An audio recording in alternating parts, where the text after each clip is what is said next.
دعائیں بھی کی، خلوتوں میں جلوتوں میں بھی سمجھایا، لیکن جب اللہ ہی کی طرف سے فیصلہ یہ تھا کہ ان الذین کفروا سواء علیہم انذرتہم ام لم تنذرہم لا یؤمنون، یہ لوگ رستے پہ آنے والے نہیں ہیں. ختم اللہ علی قلوبہم وعلی سمعہم وعلی ابصارہم غشاوہ، ان کے تو کان بھی بند ہو چکے، آنکھ بھی بند ہو چکی، قلوب پر بھی پردے پڑ گئے.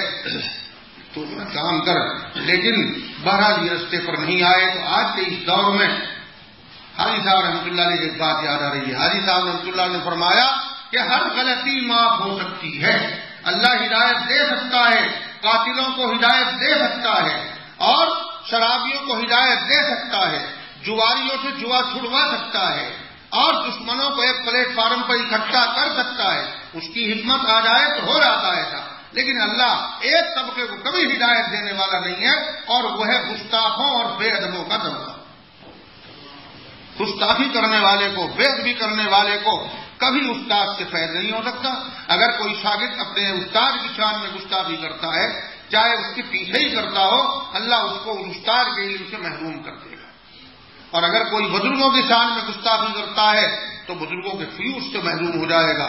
اور اگر ماں باپ کی شان میں گستاخی کرتا ہے تو ماں باپ سے جو برکتیں ملتی ہیں عمروں میں، ان برکتوں سے محروم ہو جائے گا. اور جو نبیوں کی شان میں گستاخی کرے گا تو علوم نبوت سے محروم ہو جائے گا، اور حضرات صحابہ کی شان میں گستاخی کرے گا تو وہ اسلام سے ہی محروم ہو جائے گا.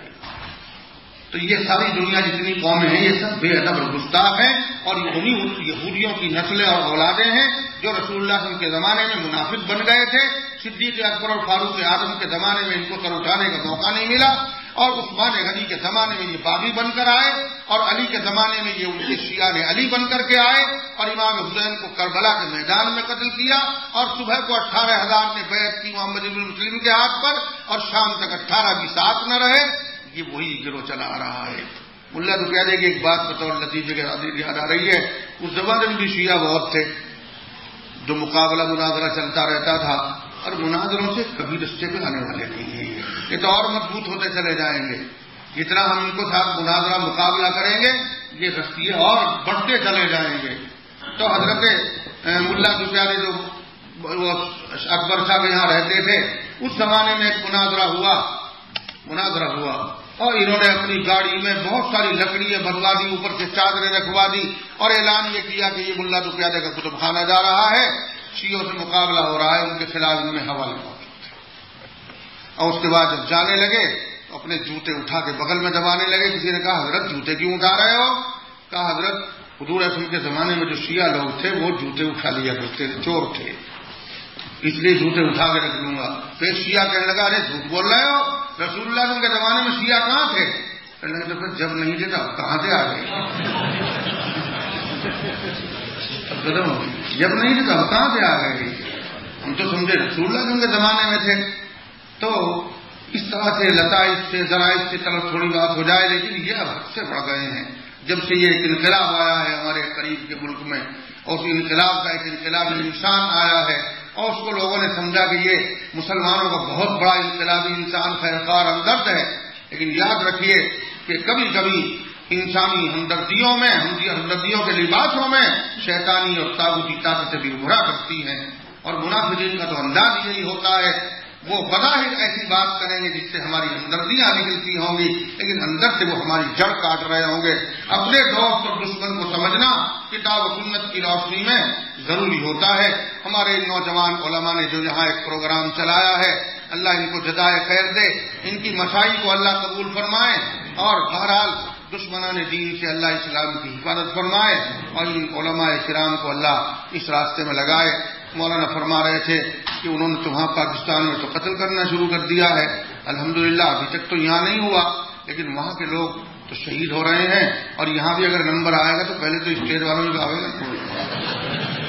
اس لیے آپ بھی تیاری رکھیں، وقت سب کا آ سکتا ہے، اور اللہ کے رستے میں اگر جان چلی گئی تو جان دی ہوئی اسی کی تھی. حق تو یہ ہے کہ حق ادا نہ ہوا. جان بھی اگر ہم دے دیں گے تو کیا دے دیا؟ کون سی گھر سے لا کر کوئی چیز دے دی ہے؟ جان دی ہوئی اسی کی تھی. حق تو یہ ہے کہ حق ادا نہ ہوا. ہماری جانیں بھی اگر اللہ کے رستے میں چلی جائیں تو ٹھیک ہے، مگر لتکون کلمۃ اللہ ہی العلیٰ، نہ نفسانیت ہو، نہ خود غرضی ہو، اخلاص کے خلاف کوئی چیز نہ ہو، رضائے حق پیش نظر ہو، اپنی جلالت اپنی قوت بگھارنا ہمارے سامنے نہ ہو، بالکل ایسا اخلاص ہو جیسا حضرت علی رضی اللہ عنہ کا اخلاص تھا کہ ایک موقع پر ان کو ایک یہودی کو پچھاڑ دیا، حضرت علی نے پچھاڑ دیا، سینے میں چڑھ بیٹھے، تلوار ہاتھ میں تھی، چاہتے تو گردن قلم کر دیتے، لیکن چاہتے تھے کہ گردن کو قلم کریں مگر تھوڑا سا توقع، مطلب یہ تھا کہ تھوڑی سی مہلت ملنی چاہیے، توبہ کرنا چاہیں تو کر سکے۔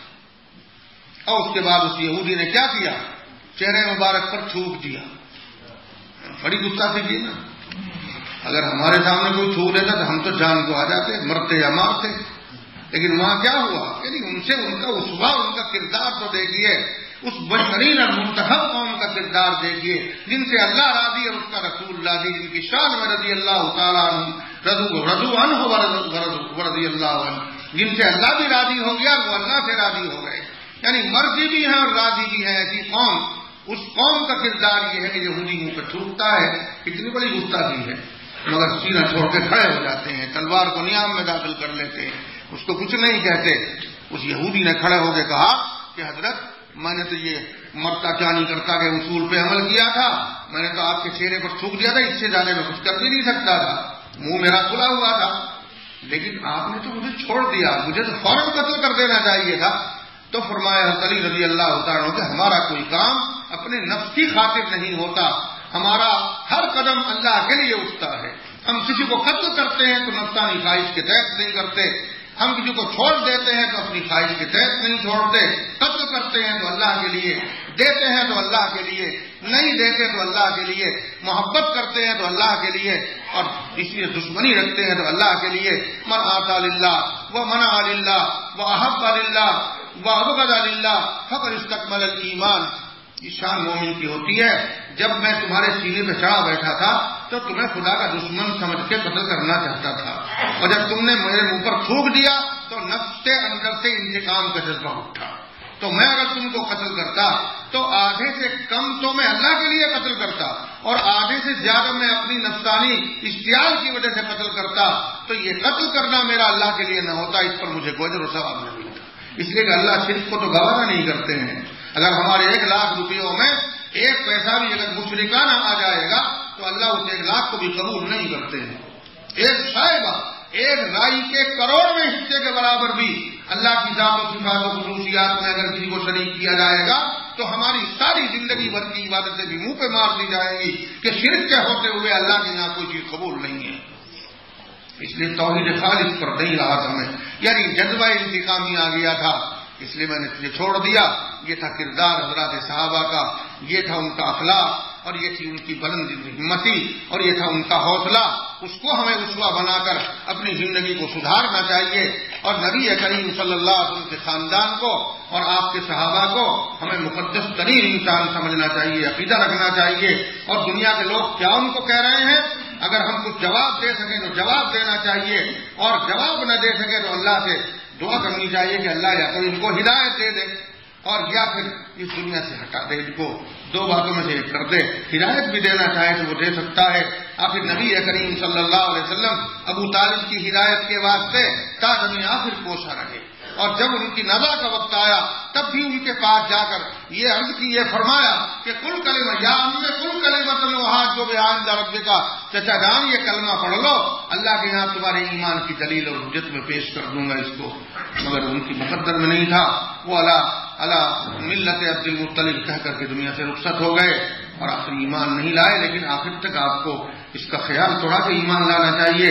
دنیا میں بہت ساری قومیں گمراہ ہیں، دنیا میں بہت سارے لوگ اللہ کے عتاب اور غصے کا محل بن چکے ہیں، اور اللہ کا عذاب ان کے آنے کو ہو رہا ہے، اور مسلمان ایک قوم ہے جو دنیا میں باعث رحمت بنی ہوئی ہے، کیونکہ ان کا پیغمبر بھی رحمت ہے، ان کا اللہ جو ہے وہ بھی رب العالمین ہے، ان کا پیغمبر وہ بھی رحمت للعالمین ہے، اور ان کے صحابہ، مسلمانوں کے صحابہ، ہمارے صحابہ جو ہیں وہ بھی ساری دنیا کے واسطے نمک بن کے آئے۔ رسول اللہ صلی اللہ علیہ وسلم نے ارشاد فرمایا کہ میرے صحابہ دنیا میں امت کے لیے نمک ہیں، اگر نمک کھانے میں ہو تو کھانے کا ذائقہ ختم ہو جاتا ہے، اور نمک ہوتا ہے تو کھانے میں ذائقہ رہتا ہے۔ اگر صحابہ نہ رہے یعنی ان کی سیرت نہ رہے، ان کی زندگیاں نہ رہیں، دنیا میں کوئی بھی مزہ باقی نہیں رہے گا۔ اس لیے صحابہ کرام کو ہم یہ سمجھتے ہیں کہ وہ مقدس ترین جماعت ہے، اس امت کا سب سے بہترین طبقہ ہے۔ کنتم خیر امت اخرجت للناس کا سب سے بڑا مصداق ہے، اور ازواج مطہرات ساری دنیا کی عورتوں سے بڑھ کر ہیں، اور ازواج مطہرات میں حضرت خدیجہ کا مقام بہت اونچا ہے، مگر عائشہ رضی اللہ تعالیٰ عنہ علمی دنیا میں تمام ازواج مطہرات سے بڑھ کر ہیں، اور علمی دنیا میں ازواج مطہرات سے نہیں بلکہ ساری دنیا کی عورتوں سے بڑھ کر اللہ نے ان کو اتنا علمی مقام دیا ہے، اور ان کی عصمت اور ان کی عزت اور ان کی عظمت کا یہ عالم ہے کہ آسمانوں سے اترا ہے پارا، آسمانوں سے اتری ہے سورہ نور، آسمانوں سے اتری ہے ان کی برات، اور وہ آج ہمارے سامنے ہمارے بچے بھی پڑھتے ہیں۔ تو بتاؤ دنیا میں اس روئے زمین پر جب سے دنیا قائم ہوئی ہے کوئی ایسی عورت یا کوئی ایسا مرد ہے کہ اس کی عصمت کو، اس کی برات کو اللہ نے آسمانوں سے اپنی جیتی جاگتی کتاب میں، جاویدانی کتاب میں، کلام قدیم میں اتارا ہو؟ ایسی دنیا میں عائشہ کے سوا کوئی دوسری خاتون نہیں ہے۔ تو عائشہ رضی اللہ تعالیٰ کی شان میں اگر کوئی گستاخی کرے تو اس سے بڑھ کر بدبخت اور کون ہوگا؟ یہ معصوم ترین حضرات ہیں، یہ خانوادہ سب سے زیادہ پاک باز خاندان ہے، یہ حضرات صحابہ سب سے زیادہ محفوظ اور سب سے زیادہ مقدس حضرات ہیں۔ اور ایک بات تھوڑی سی اور کہتا چلوں، وہ جو حضرت علی کے بارے میں ہم کو اختلاف نہیں، حضرت علی کے بارے میں بھی تھوڑا سا بتلا دوں میں۔ حضرت علی صحابی ہیں اور چوتھے خلیفہ ہیں اور بالکل برحق ہیں، اور جنگ جتنی لڑی ان میں وہ حق پر تھے، یہ بھی ہم مانتے ہیں، لیکن ایک عقیدہ جو اس گروہ خاص کا ہے جس کی یہاں لڑائی چل رہی ہے، اس گروہ خاص میں وہ معصوم ہیں اور نبی سے بھی بڑھ کر ان کی معصومیت کے قائل ہیں، اس میں ہم ان کے ساتھ اختلاف کرتے ہیں۔ ہم ان کو ولی مانتے ہیں، صحابی مانتے ہیں، چوتھا خلیفہ تسلیم کرتے ہیں، جنگوں میں ان کو حق پر سمجھتے ہیں، اور رسول اللہ صلی اللہ علیہ وسلم کی دعا کو ہم صحیح جانتے ہیں کہ اللہم اجعل الحق کما دارا، اللہ حق ادھر چلا دے جدھر علی جائیں، اور حضور اکرم سے کہ اہل بیت میں سے ہیں، حضرت فاطمہ سب سے چہیتی بیٹی کے وہ شوہر ہیں، اور بہت سارا حدیثوں کا ذخیرہ علی سے منقول ہے، اللہ نے ان کو ذہانت اور ذکاوت کا بھی بادشاہ بنایا تھا، لیکن اس درجے میں ان کو مانا جائے کہ وہ پیغمبر سے بھی آگے بڑھ جائیں، یہ ایسا ہی عقیدہ ہوگا جیسے کوئی عیسیٰ علیہ السلام کے بارے میں یہ عقیدہ رکھے کہ وہ اللہ سے بھی بڑھ جائیں، یا اللہ کا بیٹا ہو جائے، یا اللہ ان میں حلول کر جائے۔ یہ عقیدہ جیسے ان کا باطل ہے ویسے اس گروہ کا یہ عقیدہ بھی باطل ہے کہ اللہ علی میں آ گیا ہے، یا اللہ پیغمبری نبوت جو تھی ان کو ملنے والی تھی، جبریل کو بھول لگی تو ادھر کو چلی گئی ورنہ ادھر کو آ رہی تھی، اور ہم ائمہ کو معصوم جانتے ہیں۔ یہ عقیدے سب کے سب بالبدا باطل ہیں، ان کو مسلمانوں سے، اسلام سے دور کا بھی تعلق نہیں ہے، کتاب و سنت سے ان کا کوئی واسطہ نہیں ہے۔ اور باقی فتوے کی بات کہ کون کافر ہے کون مسلم ہے، تو یہ خطیب کا، وائز کا، مقرر کا، مدرس کا کام نہیں ہوتا کہ کسی کی وہ تکفیر کرے یا اس پر کوئی فتویٰ صادر کرے، یہ کام دارالفتاؤں کا ہوتا ہے۔ ہمارے دارالفتاء یہاں آپ کے انگلینڈ میں بھی موجود ہیں، دیوبند بھی ہیں، سہارنپور بھی ہیں، سارے ہندوستان میں ہیں۔ الحمدللہ اکابر دیوبند نے کسی شعبہ دین کو تو چھوڑا نہیں ہے، آج بھی الحمدللہ یہ تمام ادارے موجود ہیں۔ اگر کسی جماعت یا کسی شخص کے متعلق کچھ کافر وافر کہنا ہو تو اس میں احتیاط کا تقاضا یہ ہوتا ہے کہ دارالفتاء سے رجوع کیے بغیر ہم کسی پر تقریروں میں فتویٰ جاری نہ کیا کریں۔ بھائی اتنی سی تھوڑی سی بات رہے، اور بس اس کے بعد میں سارا نظام الحمدللہ صحیح چلا ہے۔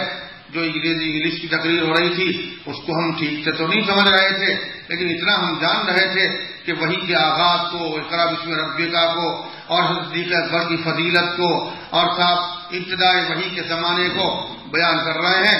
ابتدائی وحی میں دین کے محافظ صدیق اکبر بنے ہیں، تو آخر دور میں نبی کریم صلی اللہ علیہ وسلم کے احکام شرع کی محافظ حضرت عائشہ بیٹی بنی ہے۔ ایک طرف سے باپ حفاظت کر رہا ہے، ایک طرف سے بیٹی حفاظت کر رہی ہے۔ باپ کی سخاوت کا یہ عالم ہے کہ گھر سے ہر چیز کو اٹھا لاتے ہیں اللہ کے راستے میں قربان کرنے کے لیے، اور بیٹی کی سخاوت کا یہ عالم ہے عائشہ صدیقہ رضی اللہ تعالیٰ کی کہ ان کے بھانجے عبداللہ ابن زبیر نے ایک خچر بھرا ہوا دراہیم کا بھیجا حضرت عائشہ کی خدمت میں، گھوڑا بھرا ہوا خچر دراہیم و دنانیر کا بھیجا۔ حضرت عائشہ نے اس کو تقسیم کرنا شروع کیا اور سب کا سب تقسیم کر دیا۔ شام کو خادمہ نے عرض کیا کہ حضرت آج تو روزہ بھی ہے، اس تاریخ کے لیے تو کچھ رکھ لیا ہوتا، فرمایا باولی ہو گئی ہے، اب بتانے بیٹھی، پہلے سے یاد نہیں دلایا تم نے۔ سخاوت کا یہ عالم، باپ دیکھو تو اتنا سخی، بیٹی دیکھو تو اتنی سخی. اور نبی کریم صلی اللہ علیہ وسلم کو دونوں سے بے حد تعلق. مردوں سے پوچھا کہ سب سے زیادہ محبت کس کی ہے؟ تو فرمایا ابو بکر کی. تو پوچھا حضرت عورتوں میں سب سے زیادہ محبت کس کی ہے؟ کہ عائشہ کی. تو مردوں میں سب سے زیادہ محبوب ابو بکر ہیں، عورتوں میں سب سے زیادہ محبوب حضرت عائشہ صدیقہ رضی اللہ تعالیٰ عنہ ہیں. اور ہر ایک کے لیے آپ نے ایسی ایسی باتیں بیان فرمائی کہ کسی کو کسی پر کوئی غبطہ اور رشک بھی نہ ہونے پائے. حضرت فاطمہ کو بڑھاتے ہوئے آپ نے فرمایا سیدۃ نساء اہل الجنت فاطمہ، اور فرمایا کہ فاطمہ بدعتم من جسدی بدعتم منی من آذاها فقد آذانی. فاطمہ میرے جسم کا ٹکڑا ہے، جو اس کو تکلیف دے گا وہ مجھے تکلیف دے گا. ان کو الگ. ایک مرتبہ ایک قصے میں یعنی آپ کے فیصلوں کی عجیب بات ہوتی تھی. ایک حضرت حمزہ کی بیٹی کو اٹھا لائے، حضرت زید بن حارثہ، حضرت علی لے آئے، حضرت جعفر لے آئے. تینوں کا جھگڑا چلا. حضرت جعفر نے کہا کہ یہ مجھ کو ملنی چاہیے بچی. مکے سے لائے تھے ان کو، یہ بچی مجھ کو ملنی چاہیے اس لیے کہ میرے گھر میں ان کی خالہ ہے. زید بن حارثہ نے کہا حضرت یہ بچی مجھ کو ملنی چاہیے اس لیے کہ مجھے آپ نے حضرت حمزہ کا بھائی بنا دیا تھا، میری بھتیجی ہوتی ہے. اور حضرت علی نے کہا کہ یہ بچی مجھ کو ملنی چاہیے کہ اس لیے جو نسبت جعفر کو حاصل ہے وہی نسبت مجھے بھی حاصل ہے. وہ میرے چچا کی بیٹی ہے اور جعفر کے بھی چچا کی بیٹی ہے. آپ نے ارشاد فرمایا کہ بچی تو ملے گی جعفر کو. فیصلہ کس کے حق میں ہوا؟ جعفر ابن ابی طالب کے حق میں فیصلہ ہوا.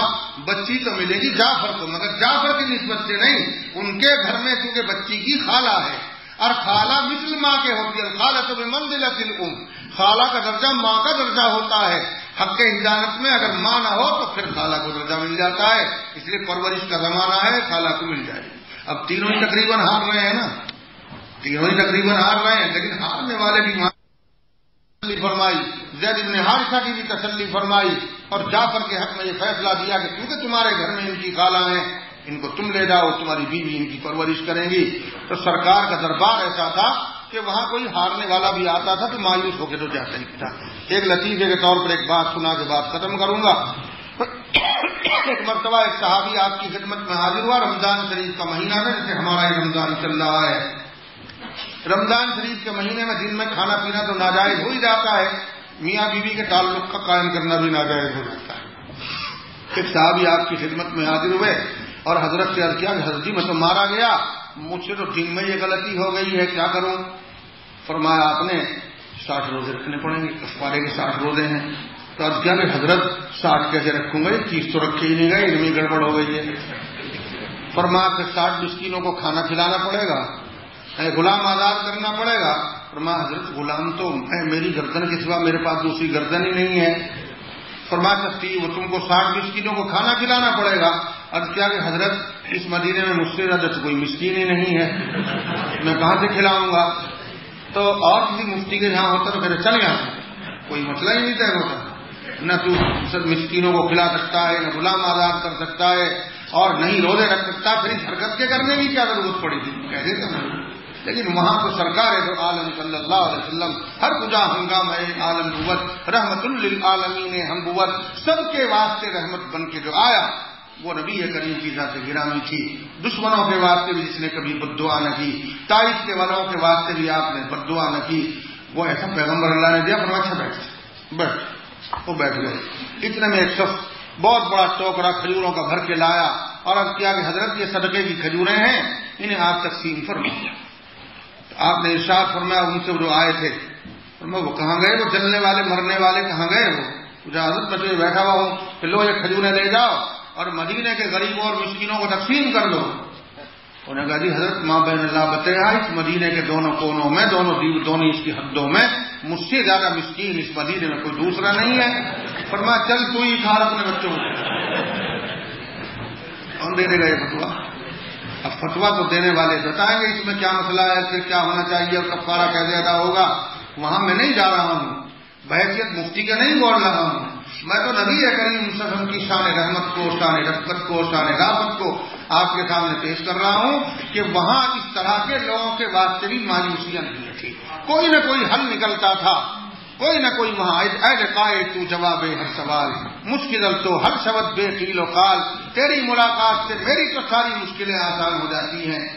اور صدیق اکبر کی تو بھوکی دور ہو جاتی تھی. بتاؤ اتنا بڑا صحابی بھوک کی وجہ سے بے چین ہو کر فاروق اعظم بھی آ گئے, صدیق اکبر بھی آ گئے, رسول اللہ صلی اللہ علیہ وسلم کے گھر سے باہر نکل گئے. پوچھا کیوں آئے ہو؟ عمر نے کہا حضرت بھوک لگی تھی, شاید آپ کے در اقدس پر کچھ کھانے کو مل جائے. ابو بکر سے پوچھا کیوں آئے؟ کہ حضرت آپ کو دیکھنے آ گئے. تو بظاہر سے یوں معلوم ہوتا ہے نا کہ بھوک لگی تھی اور بتا رہے دیکھنے آ گیا ہوں. آئے تو کھانے کے لیے اور بتا رہے دیکھنے کو نہیں. دونوں کا جواب تھا اس میں. دیکھنے آ گیا ہوں یعنی میری بھوک کا ایک علاج جہاں کھانا کھانے سے ہو جاتا ہے وہیں میری بھوک کا علاج آپ کی صورت دیکھنے سے بھی ہو جاتا ہے.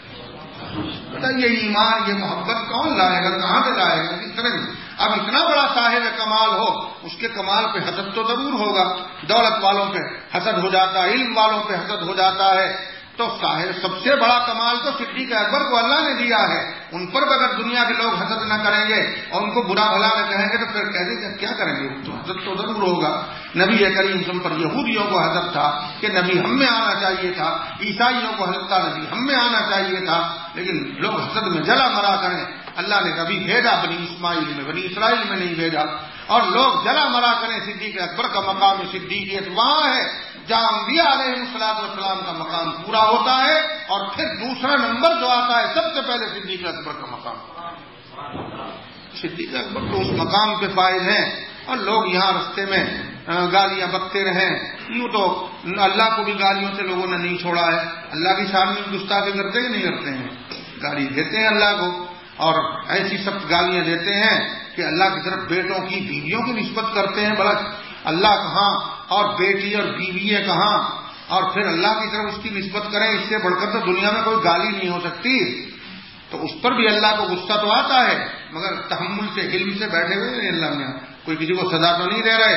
کب سے یہ بیٹا کہنے والے, کب سے مریم کو اللہ کی بیوی بتانے والے اس زمین پر نہ یہ کہ زندہ ہیں, نہیں بڑی بڑی ترقیوں اور عروج کے مالک چلے جا رہے ہیں, بڑھتے چلے جا رہے ہیں, بڑھتے چلے جا رہے ہیں. کیوں؟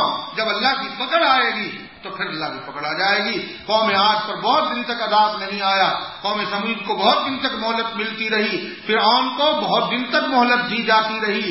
ایسے ہی ہمیشہ بدکاروں کو, بدچلنوں کو, منافقوں کو, کافروں کو, مشرکوں کو اور گستاخوں اور بے ادبوں کو اس زمین پر مہلتیں دی جاتی ہیں. اللہ کی رسی بہت لمبی اور ڈھیری کر دی جاتی ہے, لیکن جب اس کی پکڑ آتی ہے تو پھر وہ کذالک اخذ ربک اذا اخذ القری وهي ظالمہ ان اخذه علیم شدید. پھر اس کی پکڑ سے بچا نہیں سکتا ہے کوئی. وہ آئے گی انشاءاللہ, مگر چونکہ ابھی ہم سب کے لیے دعا بھی جو کرتے ہیں نا, مشکل تو یہ ہو گئی. ہم لڑتے بھی ہیں جن مسلمانوں سے, انہی مسلمانوں کے لیے دعا بھی کرتے ہیں. یہاں تو لڑائی ہو رہی ہے, اور دعا میں کیا کریں گے؟ اے اللہ ساری دنیا کے مسلمانوں کو خیر دیجو. تو جو ہم سے لڑ رہے ہیں مسلمان, ان کو بھی خیر ملے گی نہیں ملے گی.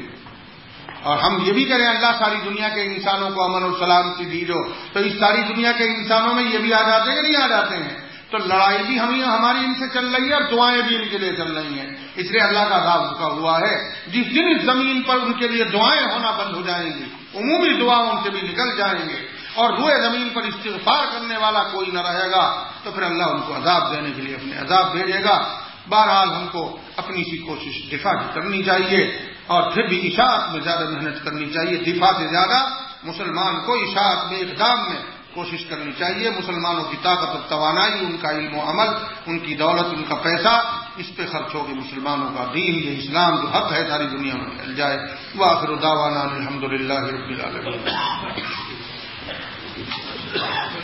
دعا کریں کیا ہو؟ الحمدللہ الذی ہدانا لہذا وما كنا لنهتدي لولا ان هدانا الله. اللهم صل على سيدنا ومولانا محمد وعلى ال سيدنا ومولانا محمد وبارك وسلم. اللهم ربنا ظلمنا انفسنا وان لم تغفر لنا وترحمنا لنكونن من الخاسرين. اللهم كل خير لكل مسلم ومسلمه. اللهم اغفر لامه محمد صلى الله عليه وسلم مغفرة واسعة. اللهم ارحم امه محمد صلى الله عليه وسلم رحمة تامة.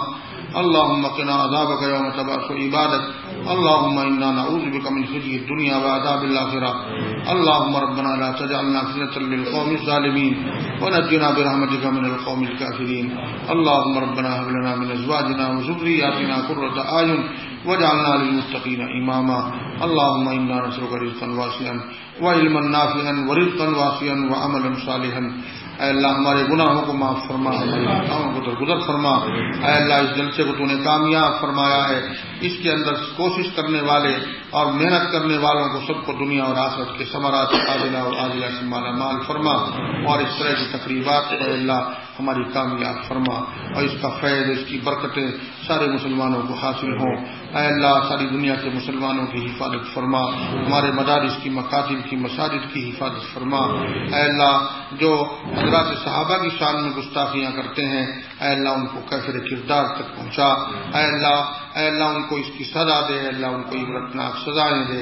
اے اللہ ہماری دعاؤں کو قبول فرما، مسلمانوں کو، علماء کو، اہل علم کو ان کی شرور و فتن سے محفوظ فرما، اور جو لوگ ان کا شکار ہوئے ہیں اور ان کے ہاتھوں شہید ہوئے ہیں، اللہ ان کو درجات عالیہ اور بلند مقام عطا فرما۔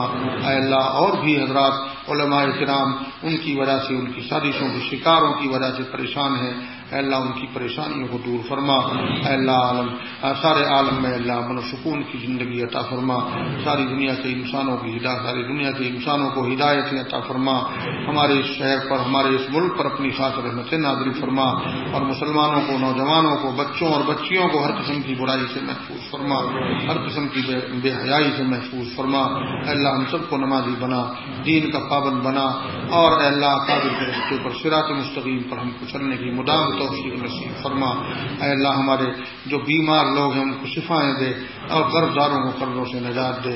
اے اللہ اس جلسے کی برکتوں سے، اے اللہ اس رمضان کی برکتوں سے ہم کو مالا مال فرما، اور اس کی برکتوں سے اے اللہ ہمارے مر جانے والے ساتھیوں کی مغفرت فرما، ہمارے آباء و اجداد کی مغفرت فرما، ہمارے اساتذہ اور مشائخ جو دنیا سے رخصت ہو چکے ہیں، اللہ ان کی قبروں کو انوار سے بھر دے، ان کے نقش قدم پر چلنے کی ہمیں توفیق نصیب فرما، ہم میں اتحاد و اتفاق عطا فرما۔ اے اللہ ہم میں ایک دوسرے کا اکرام اور احترام عطا فرما۔ اے اللہ ہم علماء کا احترام کریں، اور اے اللہ علماء کو ہم پر شفقت عطا فرما۔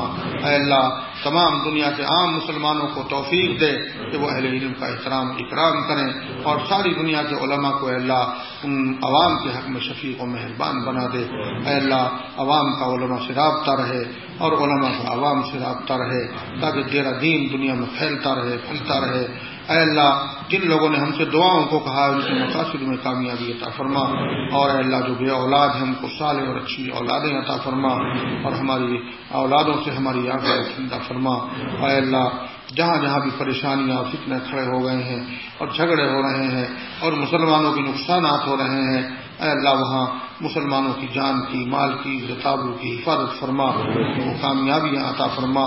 اے اللہ ہمارے ملک میں جو بہت سارے فتنے اور سرور و فتن پیدا ہو گئے ہیں، اے اللہ وہاں بھی ہم کو امن و سلامتی کی زندگی، عزت و عظمت کی زندگی عطا فرما، وہاں ہمارے اداروں کی حفاظت فرما، مدارس و مساجد کی حفاظت فرما، کفر سے، کفریات سے ہماری حفاظت فرما، شرک اور شرکیات سے بچا، اے اللہ بدعات اور خرافات سے بچا، اور تمام بے ادبیوں اور گستاخیوں سے ہماری حفاظت فرما۔ اے اللہ ہم کو ادب عطا فرما، اے اللہ ہم کو سلیقہ اور تمیز عطا فرما، اے اللہ ہم کو علم کا اے اللہ فائدہ نصیب فرما، علم کی برکتیں عطا فرما۔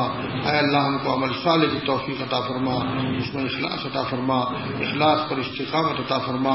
اے اللہ تو نے اس جلسے کو کامیاب فرمایا، اے اللہ اس کامیابی کے جو ثمرات اور اس کے دنیاوی و اخروی پھل ہیں، اے اللہ اس کے منتظمین کو اور اس کے مسائل میں کوشش کرنے والوں کو اے اللہ دونوں جہان میں عطا فرما، اور اے اللہ ہمارے جوانوں کو، نوجوانوں کو دین کی حفاظت کے لیے اور دین کے اوپر سے دفاع کے لیے اور دین کے اقدام کے لیے توفیقات زیادہ سے زیادہ عطا فرما۔ اے اللہ ہم کو دنیا دے، دنیا کی نعمتیں دے، اور دنیا کی ساری خوبیاں اور بھلائیاں اور سہولتیں عطا فرما، مگر اس دنیا کو دین بنانے کے واسطے اللہ ہم کو توفیق عطا فرما۔ اے اللہ ہمارے فکروں کو صحیح فرما، اے اللہ ہماری آنکھوں کو درست فرما، ہمارے کانوں کو اللہ پاکیزہ سماعتیں عطا فرما، ہم کو حلال روزیاں دے، اس میں برکتیں اور سہولتیں عطا فرما، اور اے اللہ جو کچھ ہم نے مانگا وہ بھی ہم کو عطا فرما، جو تیرے نبی نے ہمارے واسطے مانگا ہے وہ بھی ہم کو عطا فرما، اور جن چیزوں سے نبی کریم اس نے پناہ مانگی ہے ان سب چیزوں سے ہم کو پناہ نصیب فرما، اور جب تک ہم زندہ رہیں تو اللہ ہم کو اتباع سنت کے ساتھ اسلامی زندگی دی دو، اور جب ہمارا وقت آخر ہو تو اللہ ہم کو کلمے کے ساتھ ہماری موت دی دو۔ ربنا وتقبل منا انك انت السميع العليم وتب علينا انك انت التواب الرحيم سبحان ربك رب العزة عما يصفون وسلام على المرسلين والحمد لله رب العالمين۔